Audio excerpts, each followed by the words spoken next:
नमस्कार सभी को, गुड आफ्टरनून।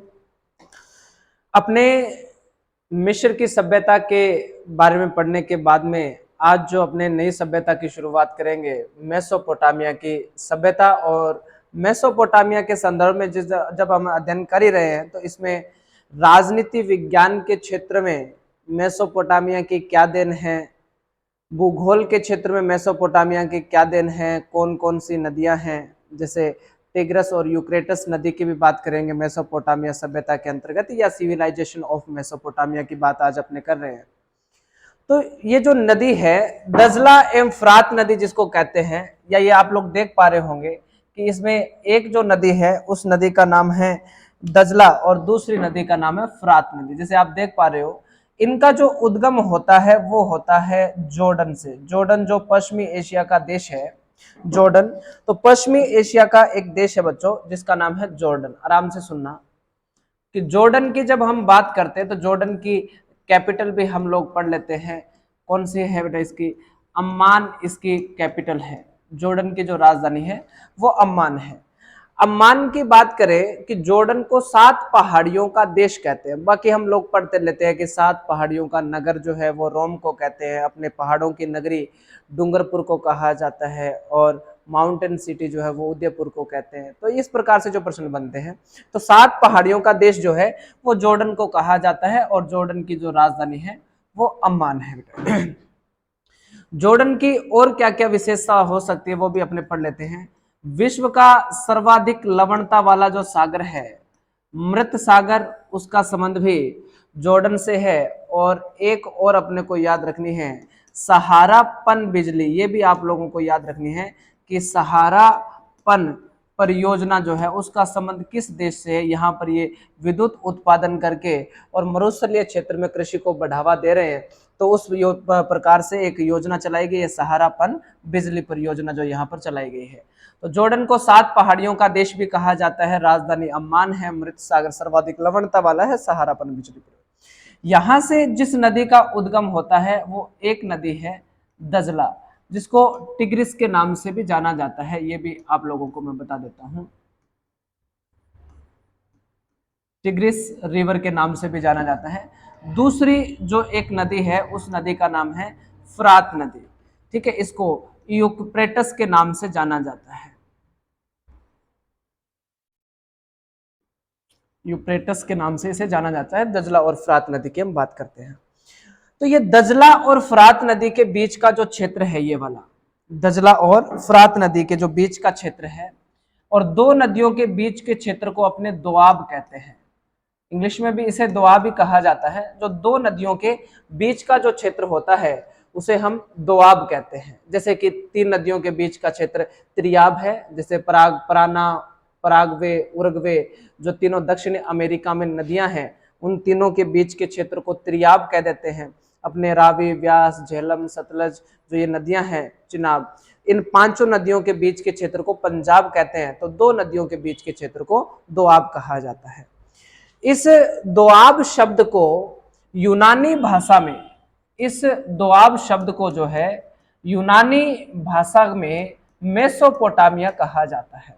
अब आपके समझ में आ गया होगा कि मेसोपोटामिया का अर्थ क्या होता है। तो इसे कहा जाता है मेसोपोटामिया। तो जो मेसोपोटामिया सिविलाइजेशन है, मेसोपोटामिया की जो सभ्यता है, उसका शाब्दिक अर्थ यूनानी भाषा में होता है। क्या होता है बच्चों? कि मेसोपोटामिया का मतलब दोआब क्षेत्र होता है, 2 नदियों के बीच का क्षेत्र है। इन दोनों नदियों के बीच में जो दोआब क्षेत्र है, इनको अलग अलग विद्वानों ने अलग अलग संज्ञा दी है। जो ये दोआब क्षेत्र है इसको अलग अलग विद्वानों ने अलग अलग संज्ञा दी है। जैसे कि हम बात करें विश्व इतिहास के जो पिता है हेरोडोट्स, हेरोडोट्स जो है विश्व इतिहास के पिता, इन्होंने इसे, इस क्षेत्र को अदन का बाग कहा है। अदन का बाग कहा है, गार्डन ऑफ अदन कहा है इसे। तो ये जो दोआब क्षेत्र है इसको हेरोडोट्स जो है वो अदन का बाग कहते हैं। इसके अलावा हम बात करें ब्रेस्टेस की, एक और विद्वान हुए हैं ब्रेस्टेस, ब्रेस्टेस, और ब्रेस्टेस जो है इन्होंने इस क्षेत्र को उपजाऊ चंद्राकार प्रदेश कहा है, उपजाऊ चंद्राकार प्रदेश कहा है इसे। इसके अलावा और भी बहुत सारे विद्वान आते हैं जिनका, जैसे कि अपने बात कर लेते हैं ओल्ड टेस्टामेंट की। जैसे एक विद्वान हुए हैं ओल्ड टेस्टामेंट। जो ये ओल्ड टेस्टामेंट है, इन्होंने इसे गार्डन ऑफ ईडन कहा है, गार्डन ऑफ ईडन के नाम से इसे बताया है। जो कि और यहाँ के जो स्थानीय लोग हैं ना, इस दोआब क्षेत्र के जो स्थानीय लोग हैं, वो इसे स्थानीय भाषा में सिन्नार कहते हैं। इस क्षेत्र को, दोआब क्षेत्र को स्थानीय भाषा में सिन्नार कहा जाता है। और यूरोपियन जो विद्वान हुए हैं, जितने भी यूरोप के जितने भी विद्वान हुए हैं, यूरोप के जितने भी विद्वान हैं, वो इसे अपने पूर्वजों की भूमि मानते हैं, वो इसे पूर्वजों की भूमि मानते हैं। तो मेसोपोटामिया की जो सभ्यता है, उसका कार्बन डेटिंग पद्धति 14 के अनुसार अगर अपने बात करते हैं तो 3200 before Christ two 2200 before Christ, ये इसका कार्बन डेटिंग पद्धति 14 के अकॉर्डिंग इसका काल माना जाता है, मेसोपोटामिया की जो सभ्यता है। ठीक है, तो इसमें भी मेसोपोटामिया की जो सभ्यता है, इसका अलग अलग काल माना जाता है। तो सबसे पहले अपने बात करेंगे कि ये वाली जो संस्कृति आई थी, यहाँ जो जिस सभ्यता का विकास हुआ था, उसे कहा जाता था सुमेरियन संस्कृति। उसे क्या कहा जाता था? सुमेरियन संस्कृति कहा जाता था। तो जो सुमेरियन संस्कृति जो सबसे पहले यहाँ पर आई थी, सुमेरियन संस्कृति को जानना अपने को बहुत ही जरूरी है, क्योंकि आज जिस प्रणाली पर पूरा विश्व चल रहा है, वो सारी प्रणाली जो है वो मेसोपोटामिया की ही देन है। जैसे आप लोगों ने सुमेरियन संस्कृति है, गणित के क्षेत्र में सबसे ज्यादा जो योगदान है, हालांकि भारत भी उसमें कहीं पीछे नहीं है, जीरो का आविष्कार भारत में हुआ है, जिससे समय की गणना या दूरी की गणना होनी शुरू हुई थी, उसी के कारण हम पृथ्वी तक की दूरी माप पाए हैं। भारत भी इसमें पीछे नहीं है, लेकिन भारत से भी पहले की बात करें, हालांकि समकालीन है सभ्यता की सभ्यता और अपने सिंधु घाटी सभ्यता में कुछ ऐसे अवशेष हमें प्राप्त होते हैं जिनसे हमें यह पता चलता है कि दोनों सभ्यताओं के मध्य कोई ना कोई व्यापारिक संबंध तो थे उस समय। तो सुमेरियन संस्कृति की समय गणना में जो दुनिया में सबसे पहले 12 घंटों का दिन होगा, 12 घंटों की रात होगी, एक दिन पूरा 24 घंटे का होगा, एक घंटे में 60 मिनट होंगे, एक वर्ष इतने दिनों का होगा, एक महीना इतने दिनों का होगा। जो ये समय की और वर्ष की, महीनों की जो ये गणना है, ये कितने कितने प्रकार से बनाए जाए, 365 दिन होते हैं, 4 साल बाद में एक दिन बढ़ाना होता है, ये सारी जो देन है ये मेसोपोटामिया की है। तो इस बात से आप अंदाजा लगा सकते हो कि मेसोपोटामिया कितनी महत्वपूर्ण सभ्यता रही होगी इस क्षेत्र पर। इस क्षेत्र पर कौन कौन सी सभ्यताओं ने अपना शासन किया है, या कौन कौन सी सभ्यता यहाँ पर विकसित हुई है। जैसे असीरिया सभ्यता है, कैल्डियन सभ्यता है, उसके अलावा बेबीलोनिया की सभ्यता है। बेबीलोनिया की जो संहिता है, बेबीलोनिया की अपने बात करेंगे कि बेबीलोनिया की जो संहिता है वो विश्व का सबसे प्राचीन संविधान है। संविधान किसी देश की शासन व्यवस्था को सुचारू रूप से चलाने के लिए जिन नियमों की, विनियमों की, या शासन विधि अपने जिसको बोल देते हैं, या विधि संहिता जो है, उसकी शुरुआत बेबीलोनिया से हुई है। उसी से सारे दुनिया के जो देश है उन्होंने प्रेरित होकर कानून व्यवस्था बनाई है, संविधान बनाए हैं। तो विश्व का सबसे पुराना संविधान भी जो आपसे पूछा जाए तो वो बेबीलोनिया का है। तो बेबीलोनिया विश्व में आधुनिक सबसे प्राचीन जो संविधान है वो अमेरिका का बनाया जाता है, जो 1789 के आसपास बनकर तैयार हुआ था। और उसके बाद में अलिखित संविधान है, लिखित संविधान है, बड़ा है वो भारत का संविधान है, अलिखित ब्रिटेन का है। तो सारी बातें, ये कानून संहिता जो है वो कहाँ से शुरू हुई थी, विधि बनानी कहाँ से शुरू हुई थी, तो ये दुनिया ने जान लिया था कि भी ये सबसे पहले मेसोपोटामिया की देन है। तो मेसोपोटामिया की सभ्यता में कौन कौन सी और सभ्यताएं विकसित हुई थी, उनका क्या क्या काल रहा था, तो उनके बारे में भी हम चर्चा करेंगे। तो देखो, मेसोपोटामिया की जो सभ्यता है, ध्यानपूर्वक सारे विद्यार्थी देखना कि मेसोपोटामिया सभ्यता में शासन सभ्यताएं किस किस प्रकार की रही थी। मेसोपोटामिया क्षेत्र में या मेसोपोटामिया की प्रमुख सभ्यता स्थल, इसके प्रमुख जो सभ्यता स्थल है, जैसे अपने सिंधु घाटी सभ्यता में भी बहुत सारे स्थल आते हैं, जैसे कि हम कालीबंगा है, लोथल है, सतकागेडोर है ना, हड़प्पा है, मोहनजोदड़ो है, उस प्रकार से अलग अलग जो रही थी। उसके बाद में अपने वैदिक सभ्यता की भी बात करते हैं। तो इसमें सबसे पहले जो जिस सभ्यता का विकास हुआ था उस सभ्यता का नाम था सुमेरियन। सुमेरियन सिविलाइजेशन के नाम से जाना जाता था, सुमेरियन सभ्यता इसे कहा जाता था।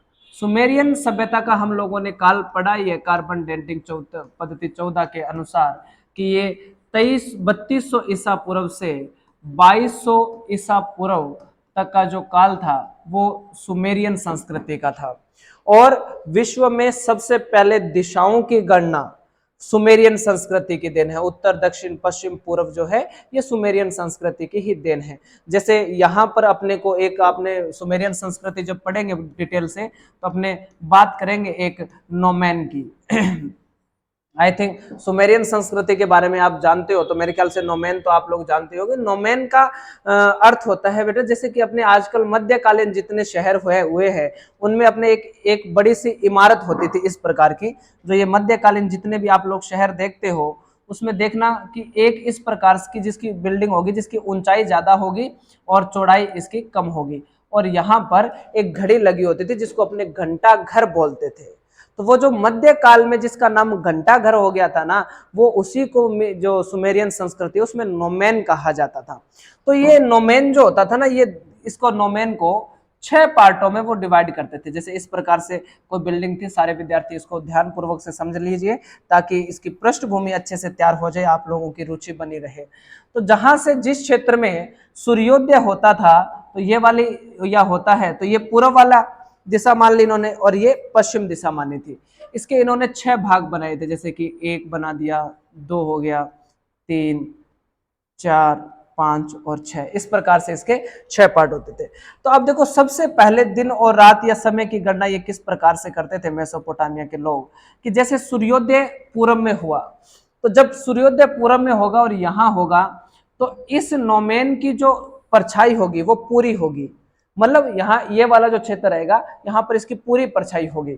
लेकिन जैसे जैसे ही दिन का समय बढ़ेगा तो सूर्य यहाँ से ऊपर की ओर आएगा तो इसकी ऊंचाई धीरे धीरे, इसकी जो परछाई है वो धीरे धीरे घटती थी। अब देखो जब सूर्य यहाँ आ जाएगा इसकी परछाई घटकर यहाँ तक आ जाएगी, ऐसा हो जाएगा। तो सूर्य जब यहाँ आएगा तो फिर इसकी जो है वो और घट जाएगी और घट जाएगी, ऐसे घटते घटते जब सूर्य बिल्कुल इसके ऊपर आएगा यहाँ पर तो सूर्य की कोई भी परछाई नहीं बनेगी। और सूर्य की कोई भी परछाई नहीं बनेगी इसका मतलब ये मानते थे दोपहर के कितने बज चुके हैं, 12 बज चुके हैं। जब कोई भी परछाई नहीं बनेगी तो इनका अनुमान होता था कि भी अब 12 बज चुके हैं। तो अब इसके बाद में सूर्य जो है वो यहाँ आएगा और यहाँ आएगा। हम लोग भी कई बार दीवारों के पास में परछाई को देखते हैं, वो धीरे धीरे आगे बढ़ती है।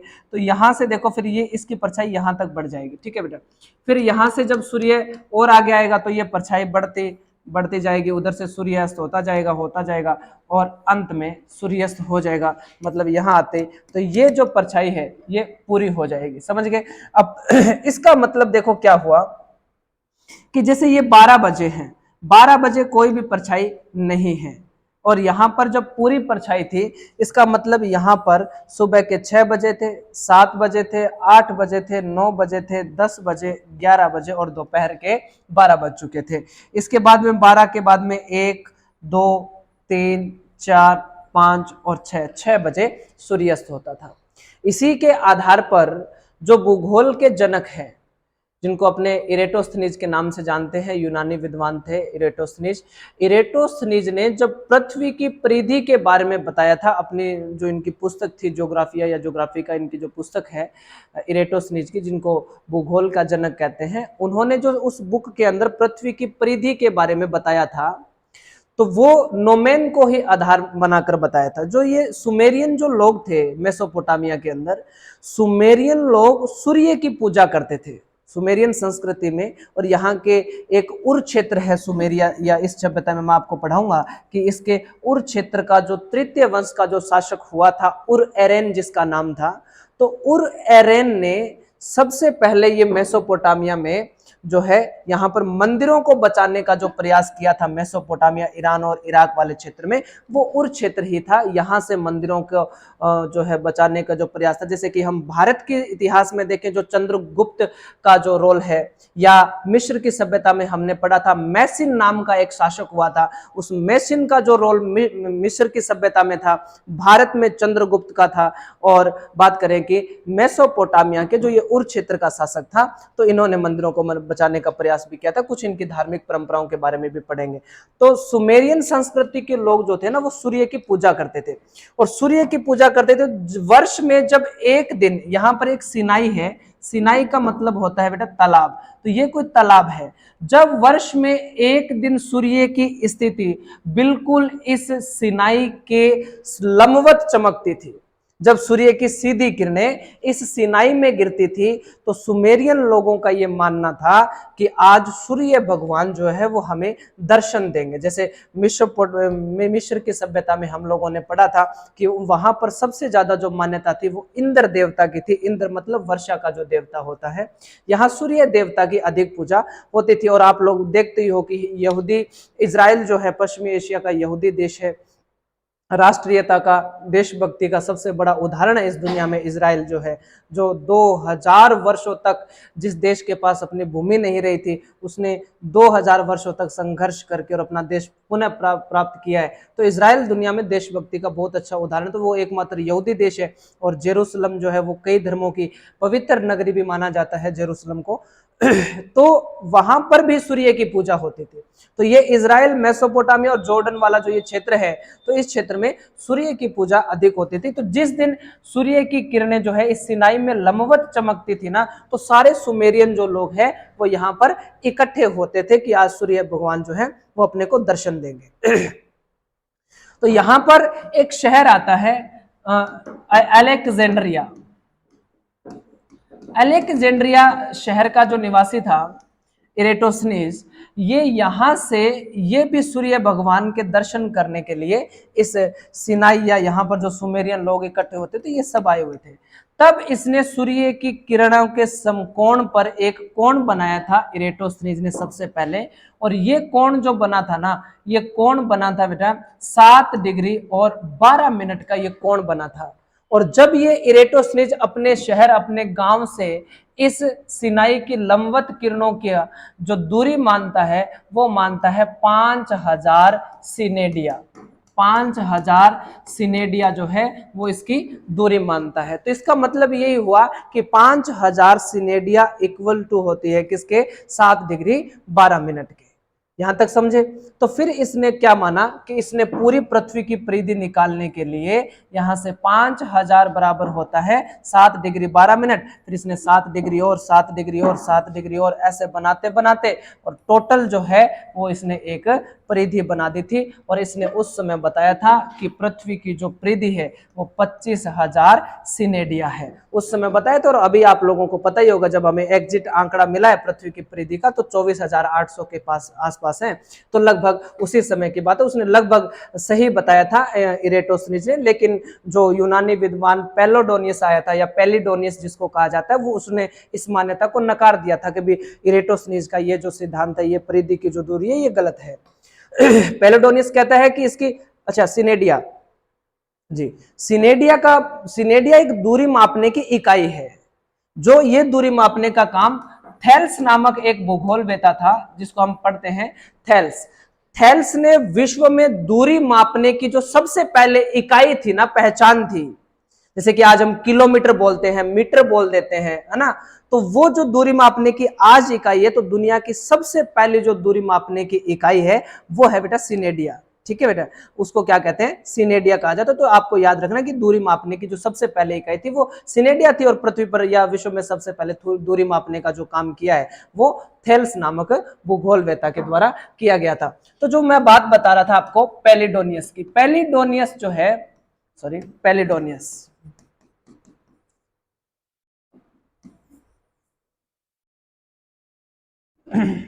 पेलिडोनियस, ये पेलिडोनियस कहता है कि पृथ्वी की परिधि जो है वो 25,000 सिनेडिया न होकर वो है 18,000 सिनेडिया। मतलब इसने परिधि कम बताई थी। किसने?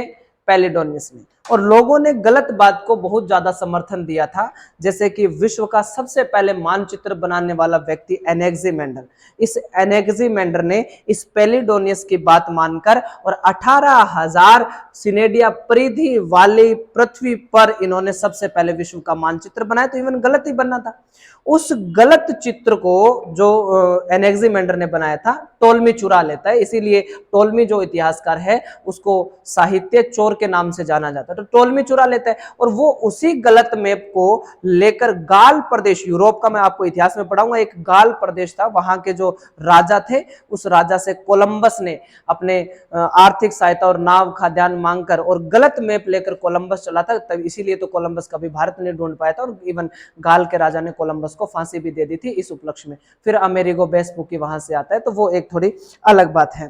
तो हम बात कर रहे थे कि सुमेरियन जो संस्कृति है, जो ये सुमेरियन संस्कृति है, तो सबसे पहले जो सभ्यता आई थी वो कौन सी आई थी? सुमेरियन सभ्यता आई थी। तो चलो बात करते हैं।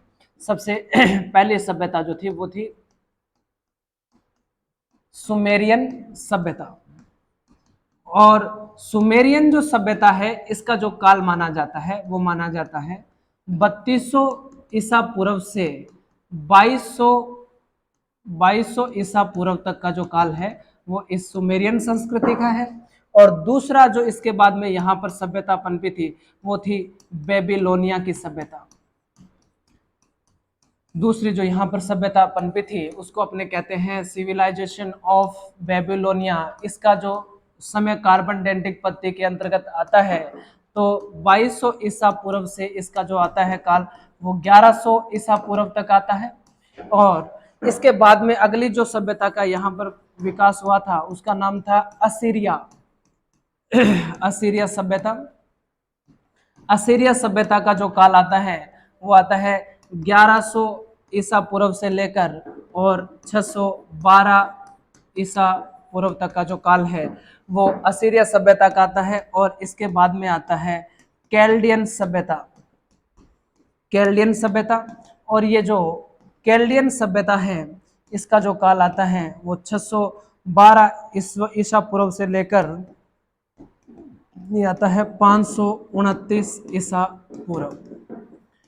इन सभ्यताओं का यहाँ पर विकास हुआ था। और एक इसके बाद में बात करें कि अब यहाँ पर जो सभ्यता विकसित हुई इनके बाद में उसको अपने कहते हैं अरेबिक मुस्लिम कहते हैं, या अरब मुस्लिम का यहाँ पर, या अरब मुसलमान जो थे उनका यहाँ पर अधिकार हो गया था 7वीं शताब्दी में। तो 7वीं शताब्दी में इस क्षेत्र पर अरबी मुस्लिम का अधिकार हो गया था और इन्होंने इस क्षेत्र का जो नाम बदल कर रखा था वो रखा था अल इराक। ये भी आपको याद रखना है, इस क्षेत्र का जो नाम रखा था वो रखा था अल इराक। इराक की भी बात करेंगे, यहाँ पर दस्ते कबीर, दस्ते लुत आदि जो मुरुस्सल आते हैं उनकी क्या कहानी है वो भी सारा पढ़ेंगे। तो इन्होंने 7वीं शताब्दी में अल इराक इस क्षेत्र का नाम रखा था। और यहाँ पर इसका अरबी भाषा में अल इराक जो है वो अरबी शब्द है और अरबी भाषा में इसका अर्थ होता है किनारा। तो ये दोनों नदियों के बीच में जो ये इस सभ्यता का जो विकास हुआ था तो उस सभ्यता को हम कहते हैं मेसोपोटामिया की सभ्यता जो थी। तो अब ये जो सारी सभ्यताएं हैं, देखो यहां से लेकर और यहां तक की ये जो टोटल सभ्यता स्थल है, इस सभी को संयुक्त रूप से क्या कहा जाता है? मेसोपोटामिया की सभ्यता कहते हैं। इसको संयुक्त रूप से किस नाम से जाना जाता है? मेसोपोटामिया की सभ्यता इसे कहते हैं। अब ये जो दोआब क्षेत्र था मेसोपोटामिया वाला जो ये दोआब क्षेत्र था इसको 2 भागों में विभाजित किया हुआ था। मतलब ये जो पूरा क्षेत्र था इसको 2 भागों में विभाजित किया हुआ है। तो अब ये मेसोपोटामिया का पूरा जो क्षेत्र है ये उत्तर से दक्षिण और पश्चिम से पूर्व इसका जो विस्तार है वो ये मैं आपको बता देता हूं। अर्मेनिया जो क्षेत्र है, अर्मेनिया का ये उत्तरी भाग, सॉरी अर्मेनिया का उत्तरी भाग था। और ये काकेशिया जो क्षेत्र है, काकेशस पर्वत का आप लोगों ने नाम सुना होगा, काकेशिया, उत्तर काकेशिया के दक्षिण में और अर्मेनिया के उत्तर में ये क्षेत्र जो था ये फैला हुआ था। और इस क्षेत्र का उत्तरी भाग जो था वो कहलाता था सुमेर क्षेत्र कहलाता था। या इस सुमेर क्षेत्र की बात न करके ये ऊपरी जो भाग है इसको अपने कहते थे असीरिया। असीरिया क्षेत्र के नाम से जाना जाता था, और दक्षिणी भाग जो था इसका वो बेबीलोनिया कहलाता था, बेबीलोनिया कहलाता था। है ये दजला और फरात नदियों के बीच का ही क्षेत्र है ये बेबीलोनिया। अब बेबीलोनिया का जो उत्तरी भाग था, बेबीलोनिया का जो उत्तरी भाग था उसको अक्काद कहते थे बेटा हम। बेबीलोनिया का जो उत्तरी भाग था उसको क्या कहते थे हम? अक्काद के नाम से जाना जाता था, और इसका जो दक्षिणी भाग था उसे सुमेर कहा जाता था, उसे सुमेर के नाम से जाना जाता था। अब ये जो सुमेर क्षेत्र है यहां पर कौन सी जनजाति निवास करती थी बेटा? अल्पाइन जनजाति निवास करती थी इस क्षेत्र में। अल्पाइन जो जनजाति है वो इस क्षेत्र में निवास करती थी, और सेनाइट जो यहाँ पर जनजाति निवास करती थी, सेनाइट। सेनाइटिक और हेनाइटिक जनजाति के बारे में आप लोगों ने सुना होगा कि अफ्रीका जो कॉन्टिनेंट है हमारा, अफ्रीका महाद्वीप है, अफ्रीका महाद्वीप में सेनाइटिक और हेनाइटिक की अधिक चर्चा हम लोग करते हैं कि ये विश्व में बहुत ही लंबे चौड़े और कद काठी के मजबूत होते हैं, और लड़ने के लिए या मारने के लिए ये जाने जाते हैं। खूंखार दांसू जनजाति होती है, डरती नहीं है सेनाइटिक और हेनाइटिक जनजाति। और दुनिया में आधुनिक जो टेक्नोलॉजी वाली हाई जो राइफल्स होती है वो इनके पास हथियार होते हैं। सेनाइटिक और हेनाइटिक जनजाति लड़ती जड़ती रहती है आपस में, दोनों जनजातियां हैं। तो ये अकाद और सुमेर जो क्षेत्र था ये यहाँ का क्षेत्र था। एक शब्द आता है यहाँ पर कि शात अल अरब क्या है? ये आप लोगों ने काफी बार एक शब्द सुना होगा कि शात अल अरब किसे कहा जाता है। तो ये सबसे पहले हम लोग पढ़ लेते हैं कि शांत अल अरब जो है ये क्या है। जैसे हमने नाम पढ़ा कि एक दजला नदी है, एक दजला रिवर है, और दूसरी नदी है फरात नदी। इन दोनों के बीच का दोआब क्षेत्र है, और ऐसा माना जाता था कि ये दोनों जो नदियां हैं, ऐसी मान्यता थी कि दोनों नदियां अलग अलग रूप से ये फारस की खाड़ी में जाकर गिरती है। ठीक है, इसको पर्सिया सी भी कह देते हैं अपने, फारस या पर्सिया बे भी बोल देते हैं, फारस की खाड़ी। तो फारस की खाड़ी में आकर ये नदियां गिरती है। तो इन नदियों के द्वारा जो अवसाद लाया गया था वो इस क्षेत्र के अंदर लगभग हम बात करें कि 300 मील क्षेत्र या लंबा एक यहाँ पर मैदान बना हुआ है। दजला और फरात नदी का जो अंतिम स्थल क्षेत्र है फारस की खाड़ी या पर्सिया बे की बात करें तो यहाँ पर जब ये गिरती थी तो 300 मील लंबा एक मैदान है, उस मैदान को शांत अल अरब के नाम से जाना जाता है। और ये जो क्षेत्र आता है यहाँ पर अपना क्षेत्र ईरान आ जाता है। और ईरान के बारे में आप लोग जानते ही हो कि ईरान को प्राचीन काल में फारस कहते थे, पर्सिया भी कहते थे, और ईरान को आर्यों का देश भी कहा जाता है। तो ये इनका जो क्षेत्र था। तो यहाँ पर अपने बात कर रहे थे कि मेसोपोटामिया का विस्तार काकेशिया के दक्षिण में और आर्मेनिया के उत्तर में था, और ये मेसोपोटामिया का पूरा क्षेत्र दो भागों में बंटा हुआ था, असीरिया और बेबीलोनिया। और बेबीलोनिया का जो उत्तरी भाग था वो अकाद कहलाता था, और दक्षिणी भाग सुमेर कहलाता था। अकाद में सेनाइटिक और सुमेर में अल्पाइन जनजाति निवास करती थी। बस 5 मिनट के लिए रुक रहे हैं, आप लोग भी पानी वानी पी लीजिए, और उसके बाद में क्लास जो है आज लगातार 4 घंटे की क्लास रहने वाली है विश्व इतिहास की। हाँ, तो सारे विद्यार्थी 5 मिनट में फ्रेश होके आइए, पानी वानी पी के आ जाइए, और कंटिन्यू रखेंगे क्लास को। आज आपकी क्लास विश्व इतिहास की 4 घंटों की रहने वाली है। Thank you.